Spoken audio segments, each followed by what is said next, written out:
You're watching Pyro Media Network.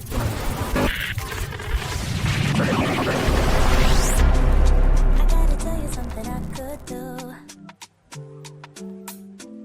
I could be running around chasing you, but I won't. Cause I got better things to do. Rather spend my precious time chasing somebody who loves me too.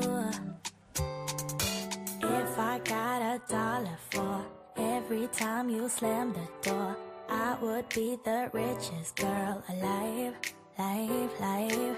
If you hadn't run away every time I asked you stay, you would sleep right next to me tonight. And you didn't know me, all you wanted was a game to play, and you couldn't handle that I had my ways. I found your matrix and your side chicks, I'm a winner, babe. But you didn't win this, it's a part of the game. Thank you for tuning in. If this is your first time joining us, welcome. We hope your experience is fruitful. Please feel free to visit our website to find out how you can join our growing family. While we are loading your experience, please do us a quick favor and hit that like button from whichever platform you're watching or listening on. Also, share so others may enjoy as well. And we hope you would consider hitting that subscribe or follow button so you can check out more of our amazing content. Alright, let's start the show. Vick, Victorious! Vick, Victorious!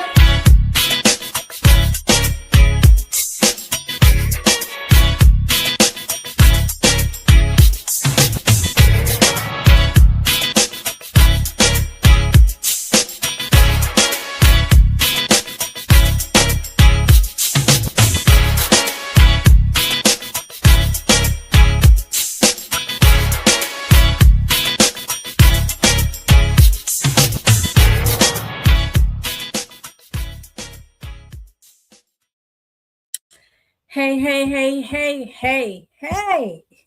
Happy Friday, Junior. Welcome to this week's episode of Dr. Victorious, where we explore the intersections of social justice, wellness, and what it means to show up fully human from a Black perspective, because I'm Black. Hey, I'm your host. I am Dr. Nicole Vick. July is Minority Mental Health Awareness Month, and I mentioned that last week. And so I want to continue the conversation. I want to talk about something I don't think we talk about enough. Not individual trauma, but collective trauma. There's some things that have happened over the last, month or so, I'll say. And I'm like, I haven't really talked about it much on social media, but I have been taking it all in. And so I want to talk about the impact of collective trauma, specifically for the Black community. Like, things be happening, and I feel like for us, it don't just happen to one of us; it happens to all of us, and we feel it. And so, trauma is a bad thing. It causes a lot of negative health outcomes, negative health impacts, and I just want to walk through that. And also give honor to Nolan Wells, who they actually just laid him to rest. I think that was either yesterday or the day before. But what happened to him, and a lot of it we don't even know, impacted me. And it's been a conversation on Black threads, on Black Instagram, right? Like, people are talking about this. And so I just want to talk that through. Hi, Cyrus, how are you? So this is going to be a little bit heavy, a little bit heavier than usual. I don't think I usually get this heavy, but it'll be heavy. So we're gonna talk through that. But before we do, we're gonna go through the scroll because I'm like, what is really going on right now? And I don't know what's going on. The first one, I thought we was done. I thought we had moved on. I thought we had moved on, and clearly we were not. So remember, everybody was up in the uproar about quote unquote Dr. Cheyenne Bryant. Everybody was in the uproar, but then she had kind of went away for a little bit. And I guess she was like, just kidding. Boop, boop. So she posted, this video of her putting on this cap and gown with the tam and the hood and the whoopty whoop whoop whoop. And everybody's like, lady, stop, please. And so there's another photo on there too. I had two. So this is what I saw on one social media page, but then somebody said, that robe looked real suspect. And they were able to find it on Amazon. Now, I will say this. There's nothing wrong with buying your cap and gown off Amazon. I know a lot of people do it because quiet as it's kept, or maybe it's not very quiet, but a lot of people don't know those cap and gowns are very expensive. So when I got my doctorate, I bought my cap and gown. You can rent yours. I bought mine. I don't teach. I'm not in academia right now, but I still wanted to own mine because I told Andrea, bury me in my cap and gown. But that cap and gown was like $1,000. Actually, it was probably more than $1,000. So a lot of people actually do rent, or they will look for other sources to get them less expensive. So I will say there's really nothing wrong with buying it off of Amazon because sometimes you ain't got it like that, but you want to go to the graduation. But it was just really funny, like, oh Lord. And so all on Threads, everybody, is posting their photos and their actual regalia. And, she had the tam on like a she had it, she was wearing it wrong. He was like tilted to the side, like, girl, this ain't no fedora. Like, what are you doing? It was just, the whole thing was insane. So, and yes, I do have my transcripts. Yes, she's annoying, but listen, she done figured out how to make money off of being who she is. So I guess in that way, I can't shade her for that. But it's so funny because I was like, oh Lord, they done found this cap and gown on Amazon. Oh my God. And another side note on my story, you actually cannot buy my cap and gown off of Amazon. You cannot find it on third party like robe sellers because USC is so bougie. I tried, said, let me look and see just in case. No. They said, no, you cannot. So I was like, oh, dang. Okay. Well, I can't even get the little discount one if I wanted to, because I think it's so unique. It's red and it has the insignias on the front. So anyway, I guess I ain't got to worry about that being inauthentic because, yeah. Anyway, let's move on to the next one. So there was this conversation about code switching that I was confuzzed about. And basically, there was a video I saw that said, it was a white man, and he was like, a lot of us code switch because, at work, blah, blah, blah, blah, blah, blah, blah. And for me, it was immediate record scratch, like, wait, what? Like, how did that phrase get co-opted? Like, interesting. So this I found on Threads said, you cannot code switch if your people created the code we have to switch from. And I'm like, absolutely. So I don't know how that terminology sort of moved over. I know Black fatigue got co-opted. I know DEI, woke, all of it got kind of like snatched and stolen per se. I don't know why code switching, what happened with that, but that's crazy. So I had to share that. You guys pay attention to language and how people are using language. And what context they're using it in. 1 minute, there's a definition or a defined use of a word. And the next thing you know, it's used in some other context. And now your meaning actually means nothing. People will say, well, that was the old way. It doesn't mean anything. It's like, but those words actually mean something. They have meaning and context behind them that are very important. So be intentional. I know people are talking about gatekeeping, like you don't have to explain everything to everybody because that's how stuff gets diluted. Even the whole concept of 8 and whatnot totally got misinterpreted, and people are doing all kind of like, oh my gosh. So I don't know. Just putting it out there that the code switching has switched over. It has moved to the other side, to the mainstream now, and is being misinterpreted and used in ways maybe that it was not intended, at least in the context that we were using it. So yeah, I know, Cyrus, they're always taking stuff but don't want to be. It's like, y'all talking about code switching. Do you understand why people had to code switch? Why, if you were Black or brown, you have to present yourself a certain way at work. You have to change your language.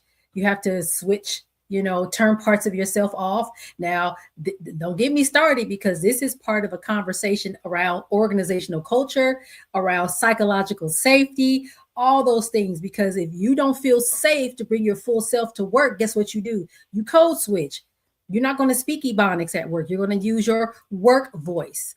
You might do something different to your hair because, people are going to have something to say about your hair. So that's a whole nother conversation. I could go all the way down that road if you want me to, but this is Scroll, and that's not what this is for. The last one, child, Amanda Seals. So I need Amanda to come on. Like, listen, really, friend, you talk so bad about Issa Rae. So let me back up. Amanda Seals was on a series called Insecure that was produced, written, and all that by Issa Rae, right? Sounds like there was some bad blood because I remember Amanda talking a lot about it, like, had a bad time. I didn't like it, whatever. And I don't even think Issa Rae ever really addressed it publicly, but I'm sure in her mind she was like, we just gonna move on. There's talks now about a reunion, right? They're going to go on tour as a reunion cast type thing. And Amanda was not invited to the room. She was not asked to participate.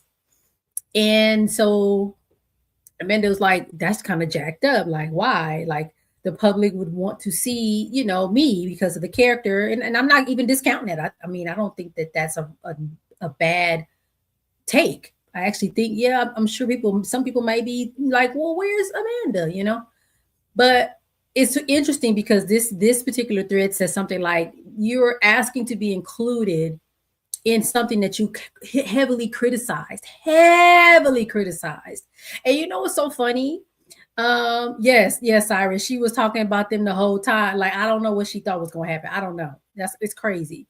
But this funny thing is, I actually had to think about this. I have done that. And not in this, it's a similar, but a slightly different context where I'm looking to be accepted into something that I actually heavily criticize. And ChatGPT was the one that said, why are you looking for validation in a space that you actually have lots of criticisms about? And I'm like, you showed and told me something. What in the world? So it's like you have to manage your expectations about a thing. If you say you hate this thing, why are you now mad that you're not invited to the thing? You just say you don't like it, right? And I know there's nuance, a little bit of nuance in there somewhere, but at the same time, it's kind of like, I don't know. I think she's protecting her peace. I think she wants to do this the way she wants to do it. It's her show.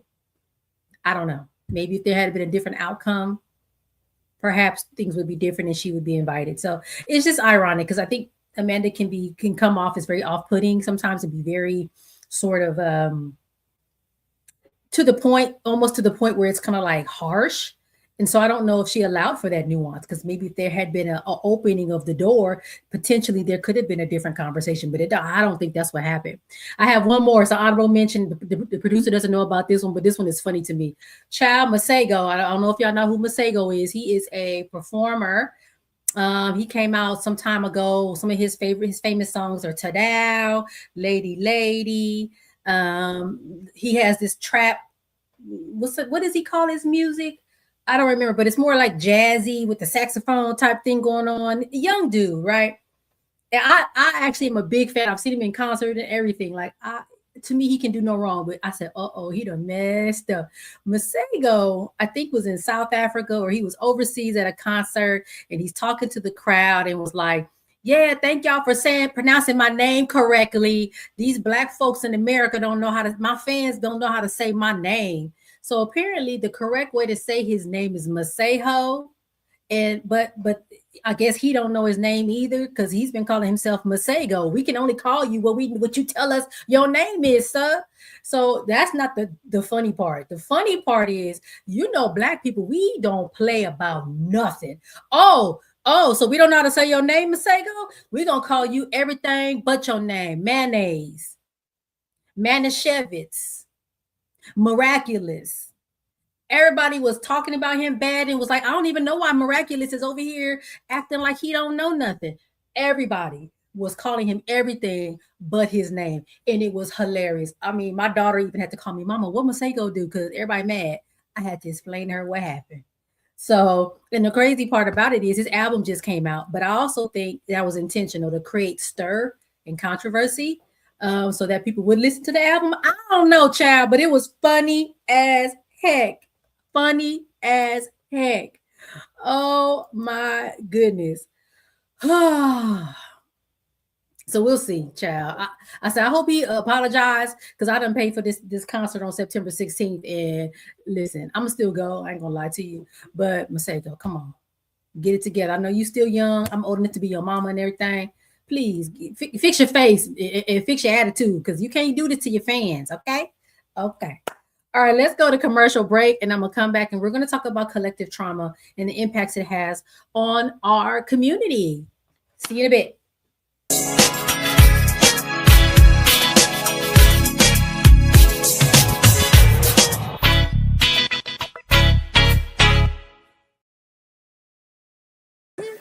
This is Tammy from Tammy's Take, and you're watching Pyro Media Network.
We are back. As I mentioned, July is Minority Mental Health Month, Mental Health Awareness Month, and we're talking about collective trauma, specifically in the Black community, because I'm Black, and that's the sort of the perspective and viewpoint that I live my life. That's the lens through which I see everything as a Black woman, first and foremost, right?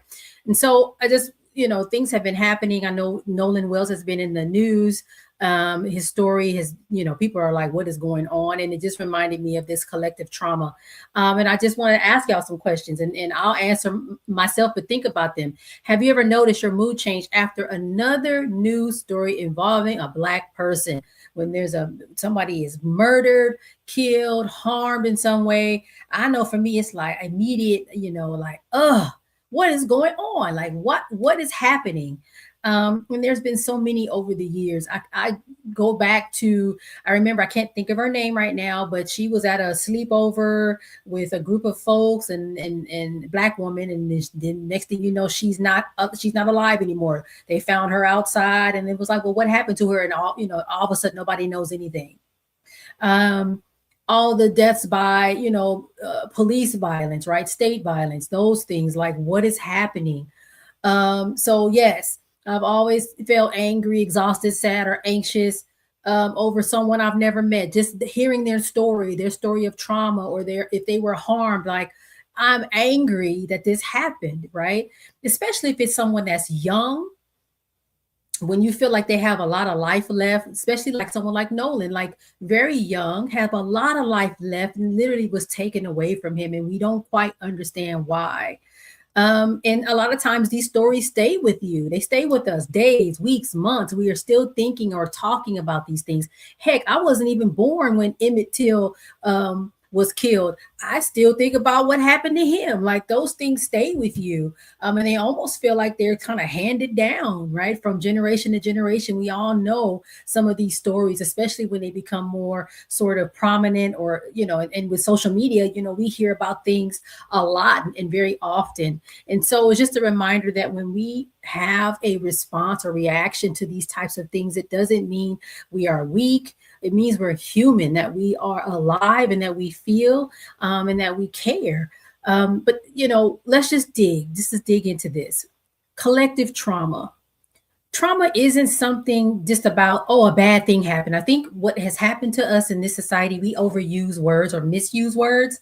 And so, I'm traumatized because the last cookie got eaten. That's not trauma. You just upset that the cookie is gone. That's it. That's not trauma. Let's use these words correctly, right? Just like narcissistic is used incorrectly. Everybody's a narcissist. No. That's a clinical term, very specific term for very specific people and very specific behaviors. Let's not use trauma for everything. Oh my God, I'm traumatized because I missed my bus.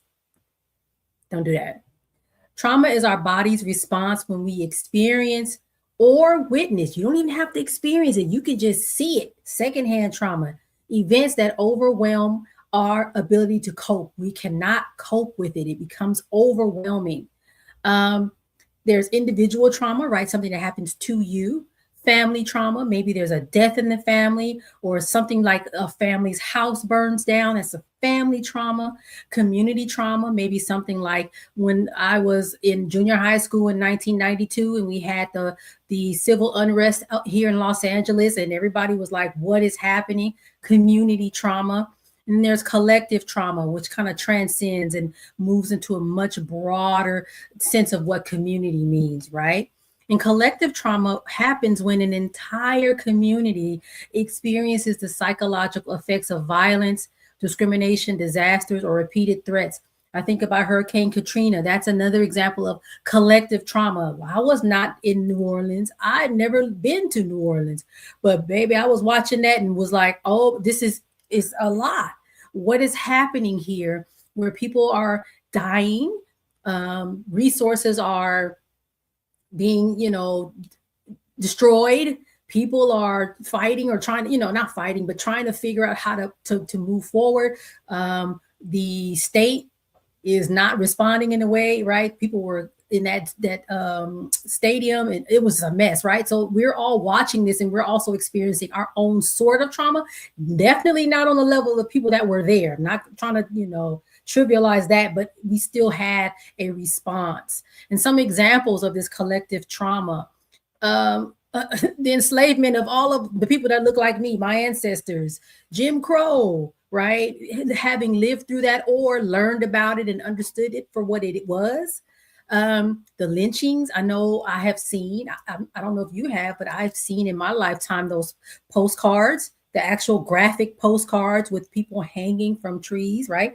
Very traumatizing to see that. And people just kind of looking around like they're at a party, like, oh, look at here. What? Like, wait a minute. Things like redlining, stuff that even if you don't know what redlining is, you definitely can understand the impact of it and how traumatizing that can be. Police violence, I already called it. COVID-19, trying to work through COVID and live through it at the same time. Come on. It's almost like, please, I have heard nurses say worst time in their history, in their working careers, will never forget it. They are traumatized, right? I don't know. I think a lot of nurses, for example, retired, like left the field. I don't want to do this anymore because of how devastating it was. Mass shootings are another example of collective trauma. Hate crimes too, where you sort of feel like, why is this happening? And your nervous system is overwhelmed. And one important thing, trauma doesn't end when the event ends. Oh, the shooting is over and we're moving to recovery. Oh, okay, trauma's gone too. We're still worried. Is it going to happen again? Why did it happen? How do we stop this from happening? Are there other people that feel this way, depending on what happened with the mass shooter, right? Why that person did what they did? Like, what does this mean for our society? What does this mean for our community? So just because the event ends doesn't mean the trauma really ends. And so, I'm a public health professional. I have a master's degree in public health. I'm taught to think about things from a population perspective. So this is why collective trauma feels like a very relevant conversation here in regards to my public health understanding and my expertise, right? We think about what happens to populations and what we know about violence. I've talked to you all about violence as a public health issue. What we know is that when we are repeatedly exposed to traumatic incidents, what happens is we get chronic stress, our cortisol levels are elevated, high blood pressure, our sleep is disrupted because we might be thinking about like, dang, one of the things I tend to do sometimes if I see something that has happened, like with Nolan and I'm a parent and I'm looking at his parents, I'm like, I couldn't imagine because I think about my daughter. I think about my role as her mom is to protect her. And that even now at her big age, she's 29. And to think about there was one point in time in my life that I couldn't step in and now that person is gone. Like, whoa. So I think about those things, right? It's just all of it. It's crazy. And one of the things that I want to talk to you guys about is Arline Geronima. Oh, her name Geronima. Yeah, I can't get her name right. Lord, this is a doctor. She wrote a book about, or she did some research around what weathering is. I don't know if you guys have heard of weathering. When we witness another act of violence or injustice against someone in our community, we're not experiencing that event in isolation. For many people, it becomes another layer of stress added to years, right, of carrying similar experiences. So it's not like, oh, we just see that here. It kind of starts to stack up on each other. And this researcher that for whatever reason, my mouth will not let me get her name out, Geronimus. Arline Geronimus. I had to say hello. Her work reminds us that trauma isn't only emotional. Repeated exposure to racism and chronic stress can accumulate in our bodies over time. Like it can kind of sit there. And what she did is she gave it a name. She called it weathering, the gradual wearing down of our health from living under persistent stress. So think about it. It's the persistent stress of your own life, right? Your job, your making sure you're housed, taking care of your kids. So you kind of have a baseline, right, level of stress. Then you turn on the TV and you're seeing Black people getting killed by police, or Black people getting killed. We went on the boat with my friend and then he's dead. What happened? We're seeing these things, and that's also coming at us. And so it's kind of stacking up on top, and it's harming us, and it's causing our bodies to weather. And Dr. Geronimus's work has been especially influential in explaining disparities in Black maternal and infant health. But the idea of weathering applies really in this case as well, because it's like we got to understand how chronic stress and systemic racism affect health across the lifespan. And so just want to bring that idea up. If you've never heard of weathering, you can look her up, Dr. Arline Geronimus, her idea about weathering. And she did some research, again, like I said, hers was based on Black women and their maternal health and the health of their babies, but it does apply more generally as well. Living under chronic stress literally wears the body down. And you don't even have to experience it firsthand. As I said earlier, you can witness it, and witnessing it doesn't mean standing next to it. Witnessing it can be me watching it on social media. And let me say this about social media. I often have to make a decision to turn off the volume or to scroll past a video. For example, I happened to scroll on something the other day, and it was showing abuse, where there was a couple, and a man and a woman in this case, and they were arguing about something happened, and he got angry at her and he hit her. I don't know if it was people do these skits now on social media. I don't know what it was, but it triggered me, and I had to move away from it. So a lot of times we see things that we don't even mean to see. Like, I wasn't intending on seeing domestic violence, whether it was real or not, happen on my social media account. So I think even now, again, with social media becoming so much more of a thing for people, we are looking at it all the time. We are seeing things that we didn't even intend to see. And think about what impact that is having, not just on what you see and what you think, but on your body. Okay. And the other thing I want to say now, this whole conversation about collective trauma, about weathering, it reminds me, so it's sort of a little bit of a diversion from the context of this episode, but I still got to say it. This is why I don't like the term Black don't crack.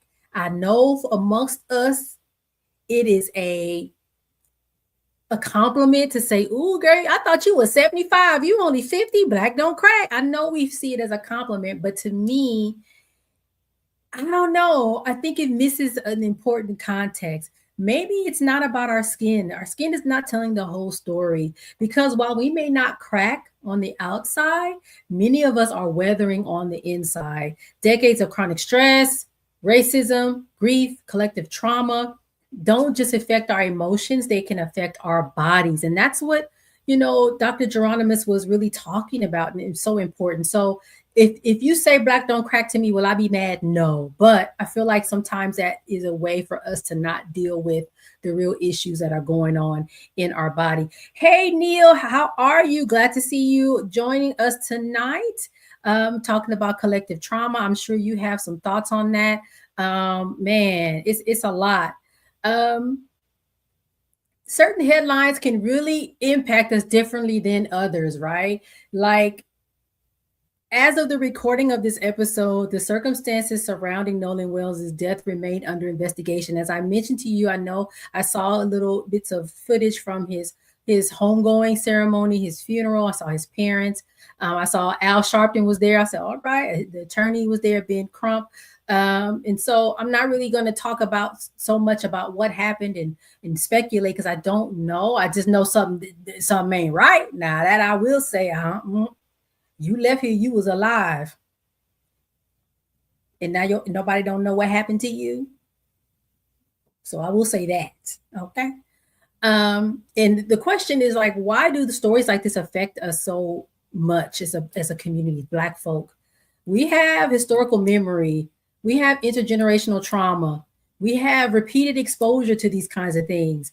I will say going all the way back, at least to Emmett Till, even though I wasn't even around when Emmett Till was killed. I surely learned about it. I surely saw the picture of him in the casket that his mama said, no, you put this on the newspaper. Everybody needs to see this. We all know these stories. Most of us do if we're old enough. We have pattern recognition. We know what this ain't gonna end well. Like we know, like, dang. We start to see these patterns. Then there's lack of closure. We don't know what happened. And then even on social media, people getting angry. Somebody mentioned that too. Like, why are people mad at this child's mom for wanting to know what happened to her son? Like, people were like, what is going on? The next one is fear that it could happen to someone we love. I told you that's what I tend to do. Think about, well, what if that happened to my child? Well, how would I feel? Right? Our brains don't process every event in isolation. It's like we start to connect the dots, which goes back to what I'm talking about in regards to pattern recognition and that experience of intergenerational trauma. Each story reminds us of previous stories, because I was able to see Nolan and say Emmett Till, right? Not exactly the same circumstances, but similar to like, well, wait a minute, what's going on here? Each headline opens old wounds. Our brains have a way of doing that for us, helping us to make sense of things, and sometimes it'll reopen old wounds. And as I said earlier, social media doesn't make it no better. In some ways, it kind of does, because it allows the community to have a conversation. But the other side of it is, social media is built on algorithms, right? The more that something is played, it gets pushed forward or up or out, right? And so they thrive on outrage, they thrive on controversy, they thrive on negativity. And so oftentimes you'll see a video of a thing on more than one social media platform. You'll see it more than once on the same platform. People are constantly talking about it, and you're constantly taking in that information. Sometimes these comment sections be wild. These comment sections be real wild. I have been in comment sections where I see the N-word, and when I report that N-word, I get, we decided not to take that message down. I see people say, well, that's what, you get, or that's what this person deserved. And it makes you realize that, one, how little people think of Black people. They think we tend to deserve what we get. It also reminds me that there are bots and other types of situations like that are kind of intentionally causing discord or posting negativity. We tend to doom scroll. I'm a victim. I'll be here just looking and knowing dang well I need to be asleep. And I'm taking in these images, in these messages. And it's important to make sure you separate yourself from those things. It's crazy. And we weren't built to consume trauma 24 hours a day. And unfortunately, we are oftentimes consuming trauma 24 hours a day, and it has a negative impact on our health.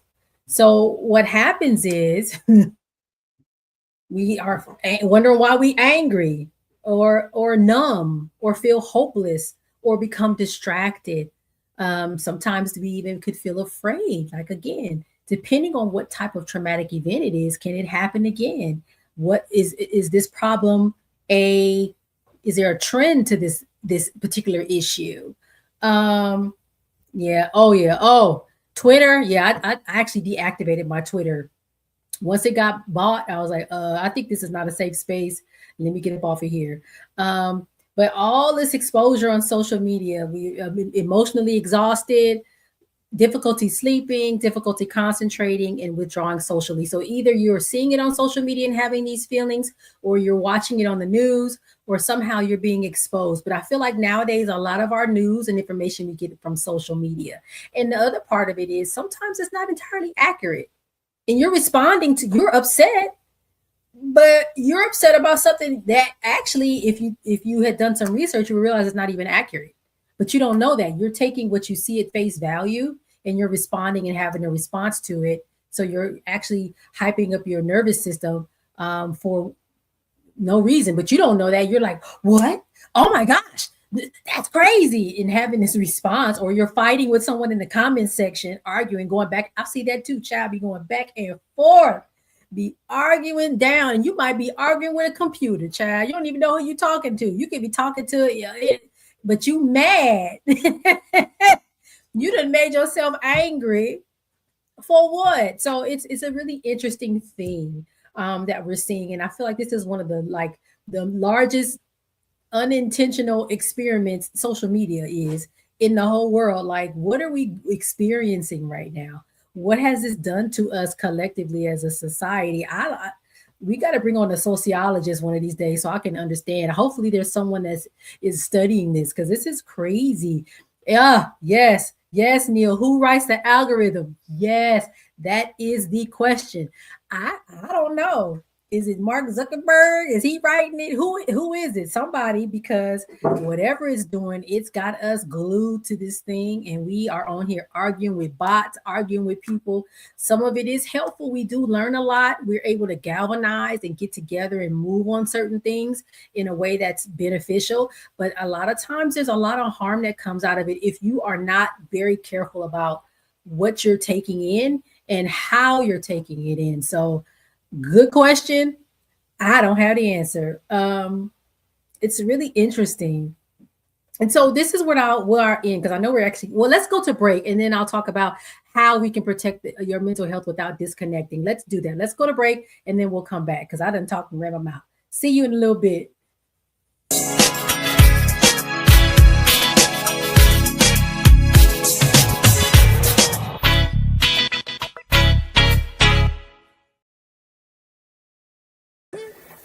Hey, it's Pastor Kim from It's Just Kim Live Show, and you're watching Pyro Media Network.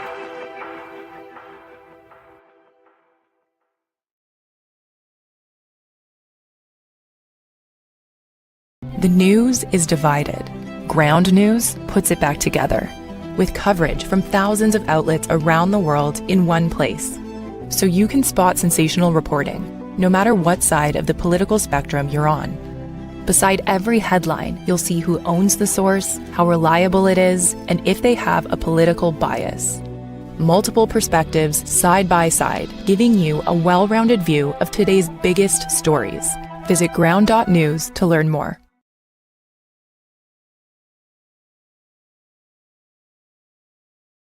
Hey, how y'all doing? Real quick, this is Daryl Walter, host of the Daryl Walter Show. I know. And you are watching Pyro Media Network.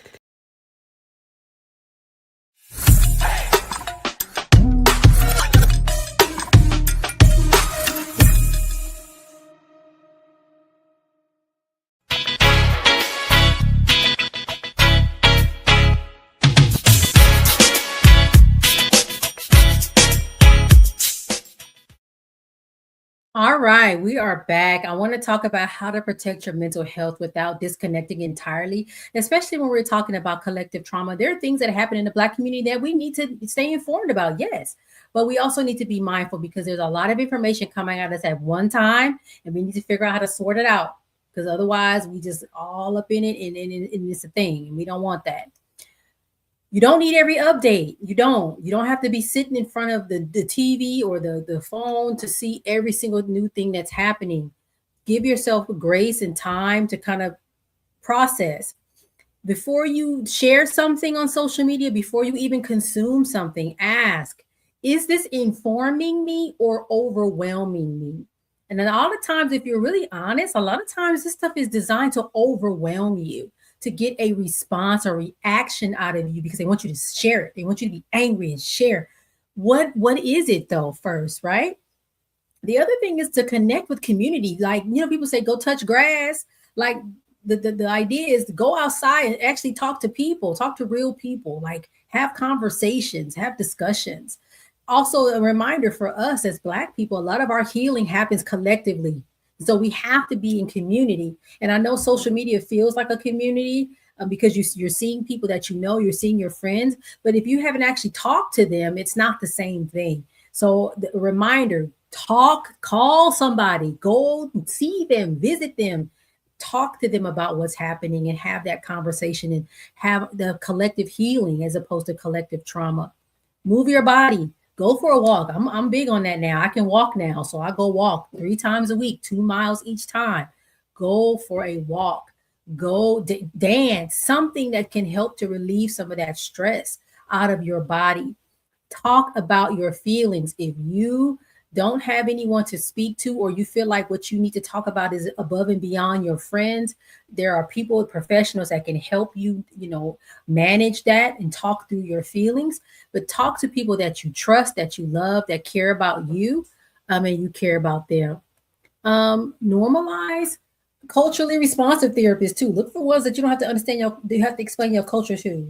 Look for those. Those are really helpful. Practice joy. Joy is resistance, it's healing, it restores. Taking care of yourself is not ignoring injustice, it's preparing yourself to continue the work, okay? And as we close out, perfect timing, 6:59. We often talk about generational curses, but I wonder if we also need to talk about healing generational trauma. Perhaps one of the greatest acts of resistance is protecting our peace while continuing to pursue justice. And we don't honor our communities by carrying every burden alone. So when these things happen, they are horrible, terrible things, but you still have to protect your heart, protect your peace. And we still have to be here to continue the fight. I mean, even in the situation with Nolan Wells, we have to be ready to mobilize whatever we're supposed to be doing, whatever messages comes that we need to move forward on. Yes. And we do need to hold a candle to what's going on. I don't want to ever come off saying like, don't pay attention to what's happening. Oh, well, no. Keep informed, but just create that boundary.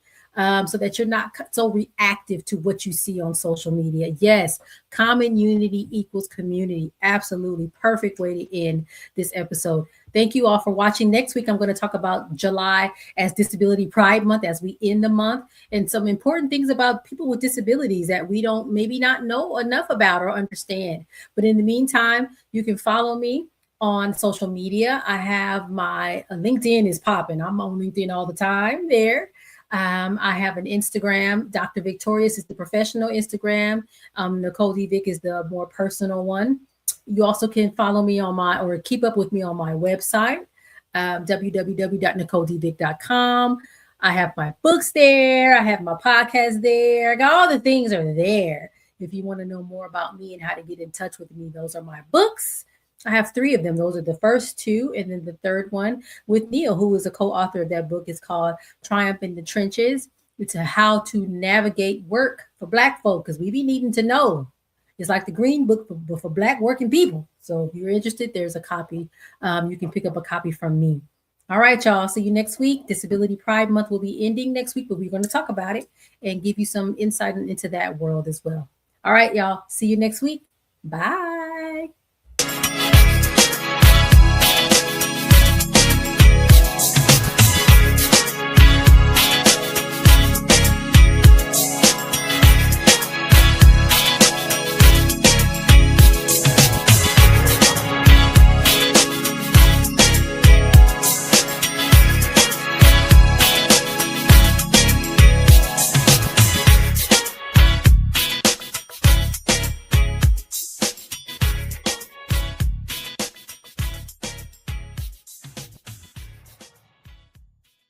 Thank you for watching Pyro Media Network. For more information, please visit pyromedianetwork.com.